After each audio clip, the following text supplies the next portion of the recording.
स्वागत है आप सभी का फिर से मेरे YouTube चैनल वीटू स्टडी पर। और आज हम पढ़ेंगे लॉज ऑफ रेजिस्टेंस या प्रतिरोध के नियम। तो प्रतिरोध के नियम को समझने से पहले हमें ये समझना होगा कि प्रतिरोध किसे कहते हैं या रेजिस्टेंस क्या होता है। यह पदार्थों का गुण होता है, स्पेशली चालक पदार्थों का, जो उनमें से फ्लो होने वाली करंट का विरोध करता है। अगर मैं लिखूं कि यह है पदार्थों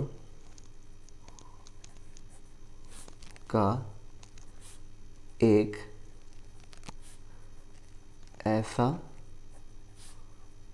गुण होता है जो उनमें से प्रवाहित होने वाली धारा या करंट का विरोध करता है।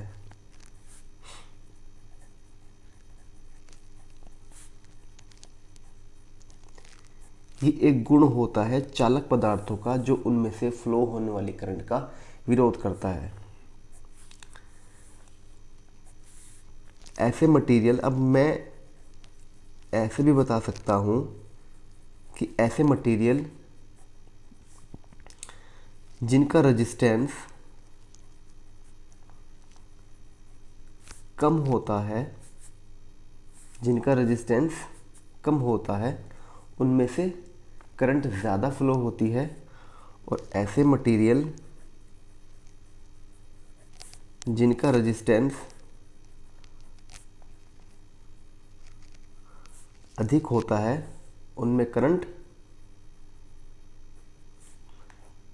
कम फ्लो होती है। ऐसे मटेरियल जिनका रेजिस्टेंस कम है, उनमें करंट ज़्यादा फ्लो होगी, और ऐसे मटेरियल जिनका रेजिस्टेंस अधिक है, उनमें करंट कम फ्लो होगी। ये मैं कहता हूँ कि ये डायरेक्शन है, direction of flow of current. Current की डायरेक्शन है ये, और जो मेरा रेजिस्टेंस है, जो रेजिस्टेंस होता है, वो इसके अगेंस्ट वर्क करता है। डायरेक्शन ऑफ करंट इस साइड है, तो रेजिस्टेंस इसके अपोजिट, इसके अगेंस्ट वर्क करता है। सिंपली सी ये समझ लीजिए कि जिन पदार्थों का रेजिस्टेंस कम होता है, तो उनमें से करंट आसानी से फ्लो हो जाती है, क्योंकि ये कम है।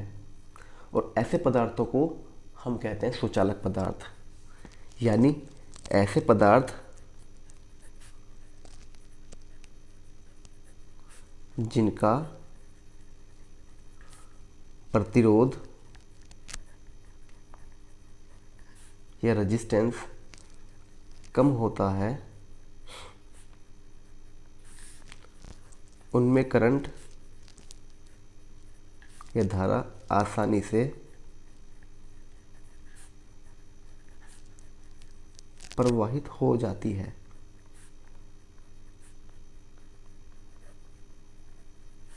ऐसे पदार्थ सुचालक पदार्थ कहलाते हैं।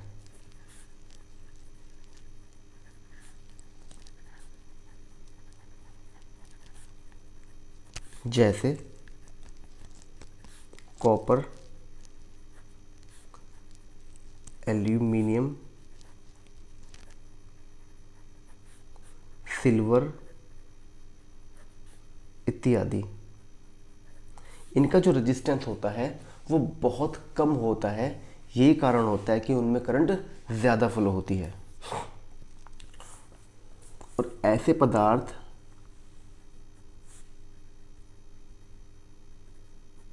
जिनका प्रतिरोध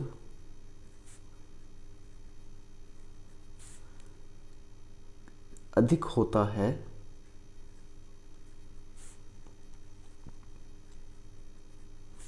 उनमें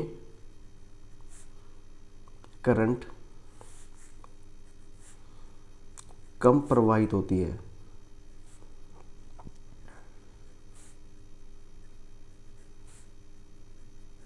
उनका प्रतिरोध इतना अधिक होता है कि जो प्रतिरोध होता है वो इतना अधिक होता है कि करंट को फ्लो नहीं होने देता। ये प्रतिरोध हमारा बहुत ज़्यादा होता है तो करंट फ्लो नहीं होगी और ऐसे पदार्थों को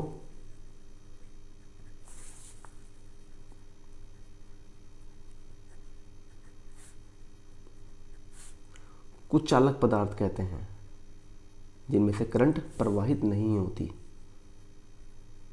कुछ चालक पदार्थ कहते हैं, जैसे उदाहरण के लिए लकड़ी, प्लास्टिक, रबड़ इत्यादि ऐसे कुछ चालक पदार्थ हैं जिनमें से करंट फ्लो नहीं होती, क्योंकि इनका जो रेजिस्टेंस है, इनका जो प्रतिरोध है वो बहुत ज़्यादा होता है। वो करंट को अपने में से प्रवाहित नहीं होने देता। और ऐसे पदार्थ जिनका प्रतिरोध कम होता है उनमें से करंट आसानी से फ्लो हो जाती है, क्योंकि उनका रेजिस्टेंस कम है और करंट आसानी से उनमें फ्लो हो जाती है। स्पेशली तो ये जो प्रतिरोध होता है, ये जो रेजिस्टेंस होता है, ये चालक पदार्थों का गुण होता है, क्योंकि जिस चालक पदार्थ का प्रतिरोध ज़्यादा होता है वो उतना ही हीट अप होता है। अब बात करते हैं प्रतिरोध के नियम की। प्रतिरोध के नियम जो हमारा टॉपिक है आज का, इसके ऊपर बात करते हैं प्रतिरोध के नियम। प्रतिरोध के नियम को जानने के लिए हमें प्रतिरोध का एक फॉर्मूला जानना होगा, जो होता है R बराबर रो L अपॉन A, जहाँ R किसी पदार्थ का प्रतिरोध होता है,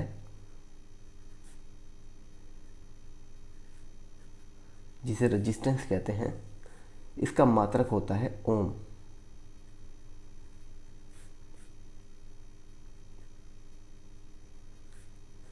इसका इस प्रकार का एक सिंबल होता है, और जहाँ रो को बोलते हैं प्रतिरोधकता,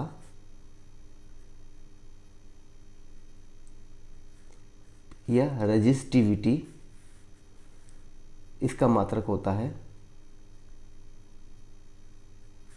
ओम मीटर।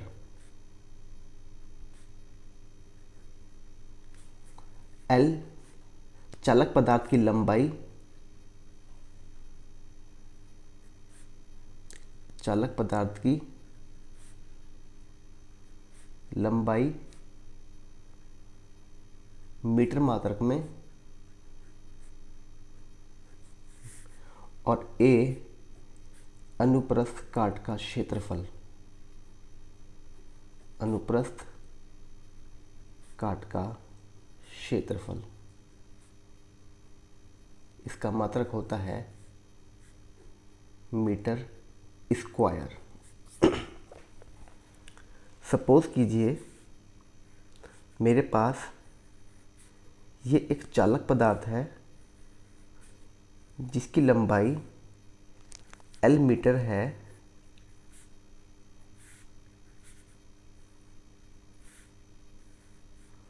और ये इसका अनुप्रस्थ काट का क्षेत्रफल है, जिसे बोलते हैं A। अनुप्रस्थ काट का क्षेत्रफल या क्रॉस सेक्शन एरिया। प्रतिरोध के नियम का तात्पर्य इस चीज़ से है कि जो चालक पदार्थ का जो प्रतिरोध होता है वो चालक के किन फैक्टर्स पर निर्भर करता है। तो हमने देखा कि प्रतिरोध के नियम के लिए ये जनरल फॉर्मूला प्रतिरोध का R बराबर रो L अपॉन A होता है, जहाँ R प्रतिरोध, रो प्रतिरोधकता या रेजिस्टिविटी ओम मीटर मात्रक में, L उस चालक पदार्थ की लंबाई मीटर में, A उसके अनुप्रस्थ काट का क्षेत्रफल मीटर स्क्वायर में। ये मैंने यहाँ पर एक चालक पदार्थ का एक पार्ट बनाया है, जिसमें ये L इस चालक पदार्थ की लंबाई है और ये A इसके अनुप्रस्थ काट का क्षेत्रफल है। यानी कि तार की मोटाई कितनी है। जो पहला कारक होता है जिस पर प्रतिरोध निर्भर करता है वो होता है चालक की लंबाई। देखिए, जो चालक पदार्थ जितना लंबा होगा उसका प्रतिरोध उतना ही अधिक होगा, क्योंकि इस फॉर्मूले से हमें सिंपल एक बात नज़र आ रही है कि जो उसका प्रतिरोध होता है वो उसकी लंबाई के सीधे अनुपाती होता है। R प्रोपोर्शनल L, यानी कि चालक पदार्थ की लंबाई जितनी बढ़ेगी उसका प्रतिरोध भी उतना ही बढ़ेगा, और उस चालक पदार्थ की लंबाई जितनी घटेगी उसका प्रतिरोध भी उतना ही घटेगा। घटने से मतलब क्या है कि जितना प्रतिरोध कम होगा करंट ज़्यादा फ्लो होगी, और जितना प्रतिरोध ज़्यादा होगा या लंबाई ज़्यादा होगी उसमें करंट उतनी ही कम फ्लो होगी।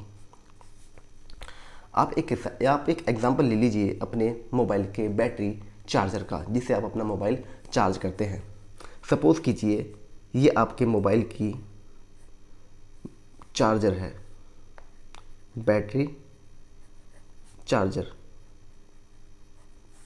और ये इसकी केबल है, और यहाँ पर आपका मोबाइल चार्जिंग पर लगा हुआ है।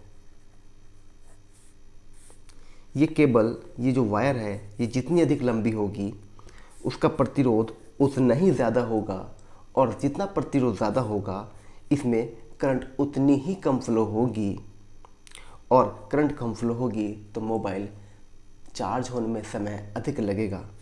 और अगर ये वायर छोटी हो और मोबाइल यहाँ पर चार्जिंग पर लगा हो तो वायर जितनी छोटी होगी, जितनी लेंथ कम होगी, उसका प्रतिरोध भी उतना ही कम होगा, और प्रतिरोध भी उतना ही कम होगा, और प्रतिरोध कम होगा तो करंट ज़्यादा फ्लो होगी और मोबाइल हमारा जल्दी चार्ज हो जाएगा।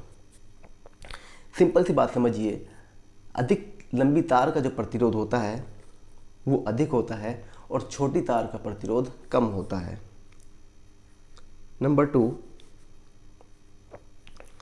अनुप्रस्थ काट का क्षेत्रफल। अनुप्रस्थ काट का क्षेत्रफल, क्रॉस सेक्शनल एरिया। ये जो मैंने वायर का जो ये टुकड़ा बनाया है, ये इसकी मोटाई है या अनुप्रस्थ काट का क्षेत्रफल है। यानी इससे एक बात समझ में आती है, इस फॉर्मूले से जो प्रतिरोध होता है वो अनुप्रस्थ काट के क्षेत्रफल के व्युत्क्रमानुपाती होता है, यानी कि इनवर्सली प्रोपोर्शनल होता है। R proportional 1/A। A का मान बढ़ेगा, यानी कि वायर अगर मोटी होगी तो उसका प्रतिरोध उतना ही कम होगा, और जो वायर जितनी पतली होगी उसका प्रतिरोध उतना ही ज़्यादा होगा। इस बात से ये स्पष्ट है कि जो वायर, जो केबल जितना अधिक मोटा होगा उसका प्रतिरोध भी उतना ही कम होगा, यानी मोटे वाले केबल में से करंट आसानी से फ्लो होगी क्योंकि उसका प्रतिरोध कम होता है, और जो वायर जितना अधिक पतला होगा उसका प्रतिरोध उतना ही अधिक, और जो केबल, जो वायर जितना अधिक पतला होगा उसका प्रतिरोध उतना ही अधिक ज़्यादा होगा, यानी कि पतले वायर में से करंट कम फ्लो होती है। और अब बात करते हैं नंबर 3, पदार्थ की प्रकृति। पदार्थ की प्रकृति या पदार्थ की बनावट। यही चीज़ है जिसे बोलते हैं प्रतिरोधकता, यानी कि जो प्रतिरोध होता है वो पदार्थ की प्रकृति के सीधे अनुपाती होता है, जिसे बोलते हैं रो प्रतिरोधकता, R रेजिस्टेंस और रो रेजिस्टिविटी। रेजिस्टिविटी हर एक पदार्थ की अलग अलग होती है, यानी जिस पदार्थ की रेजिस्टिविटी अधिक होगी उस पदार्थ का प्रतिरोध भी अधिक होगा, और जिस पदार्थ की रेजिस्टिविटी या प्रतिरोधकता कम होती है उसका प्रतिरोध भी कम होता है। हम बात करते हैं कॉपर की। कॉपर की प्रतिरोधकता की अगर बात करी जाए तो कॉपर की प्रतिरोधकता होती है 1.68 इंटू 10⁻⁻8 ओम मीटर।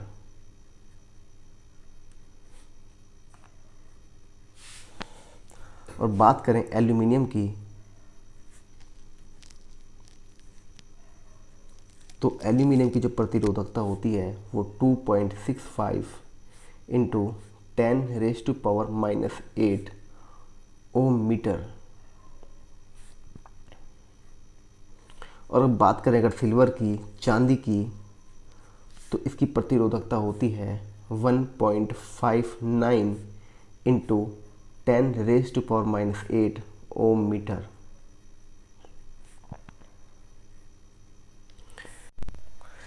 वैसे तो सबसे कम प्रतिरोधकता सिल्वर की होती है, लेकिन इसे अधिक यूज़ में नहीं लाया जाता क्योंकि ये बहुत कॉस्टली होता है और इसके स्थान पर हम यूज़ करते हैं कॉपर को, क्योंकि कॉपर एक रिलायबल मटेरियल है जो आसानी से उपलब्ध भी होता है और सिल्वर से कम सस्ता भी होता है। इन तीनों के कंपैरिजन में इसमें करंट ज़्यादा फ्लो होती है क्योंकि इसका रेजिस्टेंस इन तीनों में सबसे कम होता है। और अब बात करते हैं नंबर 4, तापमान।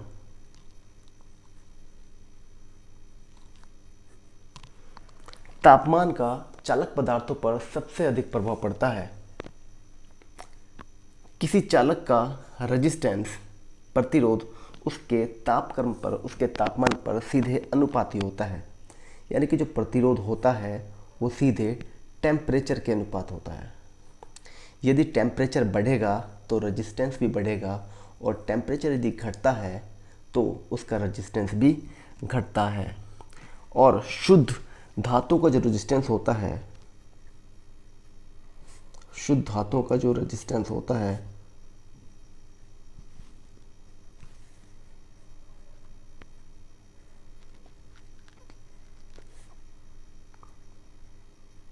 ताप बढ़ने से बढ़ता है। सिंपल सी बात है, ताप बढ़ने से मतलब क्या है कि जो वायर जितना अधिक गर्म होगा, है ना, जो धातु जितनी अधिक गर्म होगी उसका प्रतिरोध बढ़ जाएगा और प्रतिरोध बढ़ जाएगा तो उसमें करंट कम फ्लो होगी। और अब बात करते हैं चालकता की या कंडक्टिविटी की। यह है प्रतिरोध के बिल्कुल अगेंस्ट होता है, बिल्कुल इन्वर्स होता है, उसके बिल्कुल उल्टा होता है। प्रतिरोध तो किसी भी चालक पदार्थ में करंट के प्रवाह में बाधा उत्पन्न करता है, लेकिन चालकता किसी भी चालक पदार्थ में करंट को सहायता प्रदान करता है उसके फ्लो होने में। तो देखिए, ये चालक पदार्थों का एक ऐसा गुण होता है जिसके कारण धारा का प्रवाह या करंट का प्रवाह आसानी से हो जाता है। ये धारा के प्रवाह में सहायता प्रदान करता है, ये करंट के फ्लो होने में हेल्प करता है, लेकिन रेजिस्टेंस करंट के फ्लो होने में रुकावट पैदा करता है। दोनों एक दूसरे के उल्टे हैं। हमने पढ़ा था रेजिस्टेंस का फॉर्मूला R बराबर रो L/A, है ना, और इसका मात्रक पढ़ा था हमने ओम। लेकिन यहाँ पर क्या है, कंडक्टिविटी केस में इसे डिनोट करते हैं, कंडक्टिविटी को G से, चालकता को रिप्रेजेंट करते हैं G से, और ये होता है रेजिस्टेंस का उल्टा। जब ये उल्टा है रेजिस्टेंस का तो उसका जो मात्रक होगा वो भी इसका उल्टा ही हो जाएगा, MHO, मोहो, और इसका सिंबल भी उल्टा कर देंगे, यानी इसका मात्रक ओम, उसका मात्रक मोहो। जिस तरह से रेजिस्टिविटी की हमने मात्रक बताया था ओम मीटर, क्योंकि रेजिस्टिविटी का मात्रक ओम मीटर क्यों है, यहाँ से इस फॉर्मूले से मैं रेजिस्टिविटी का मान कैलकुलेट करता हूँ रेजिस्टिविटी का। तो रो बराबर क्या हो जाएगा,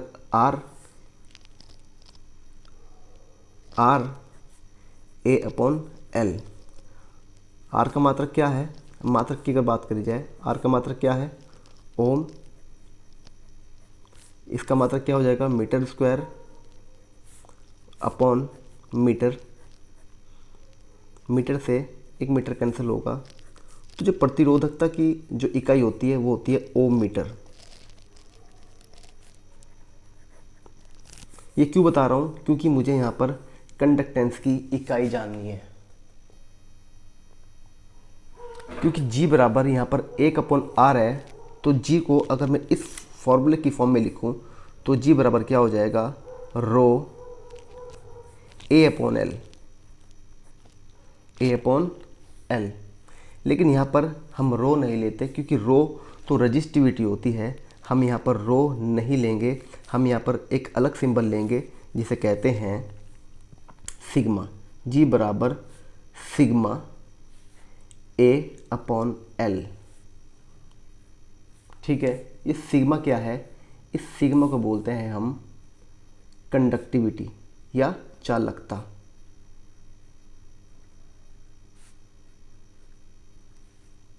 और ये क्या है जी? इसे बोलते हैं कंडक्टेंस। जिस तरह आर रेजिस्टेंस होता है और रो रेजिस्टिविटी होता है, इसी तरह जी कंडक्टेंस और सिग्मा कंडक्टिविटी। अब यहाँ से अगर सिग्मा की वैल्यू निकाली जाए तो सिग्मा बराबर क्या हो जाएगा, जी L/A। यानी सिग्मा की मात्रक की अगर बात करी जाए, इसका मात्रक क्या होता है, मोह।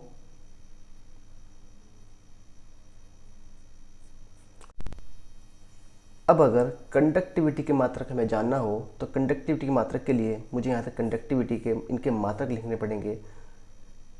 इसका मात्रक, कंडक्टेंस का मात्रक होता है मोह, और L ये लंबाई है, इसका मात्रक होता है मीटर, और अपॉन क्रॉस सेक्शनल एरिया इसका मात्रक होता है मीटर स्क्वायर। तो इससे मीटर कटेगा तो इसका मात्रक हो जाएगा मोह प्रति मीटर। ये कंडक्टिविटी का मात्रक है, और रजिस्टिविटी का मात्रक होता है ओम मीटर। तो ये वीडियो थी हमारी प्रतिरोध के नियम के ऊपर कि प्रतिरोध किन किन कारकों पर निर्भर करता है और प्रतिरोध क्या होता है। उम्मीद करता हूँ आपको मेरी वीडियो पसंद आई होगी, और